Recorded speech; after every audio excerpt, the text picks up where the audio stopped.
नमस्कार मैत्रिणींनो, मी स्नेहा काटोळे. कशा आहात तुम्ही? मजेत ना? आज आपण पाहणार आहोत कोणत्याही सीझनमध्ये आपल्याला भुईमुगाच्या शेंगा कशा ओल्या भाजून खाता येतील. त्यासाठी मी एक ट्रिक सांगत आहे. चला तर मग लागूया कामाला.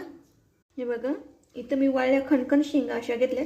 हे आपल्याला रात्रभर पाण्यामध्ये ठेवायच्यात, भिजू घालून ठेवायच्यात आणि सकाळी उठल्याच्या नंतर एका चाळणीत काढून घ्यायचे. हे बघा, पाणी निचरून मी एका चाळणीत काढून घेतल्यात. रात्रभर भिजू घातल्या होत्या, आता सकाळी काढल्यात.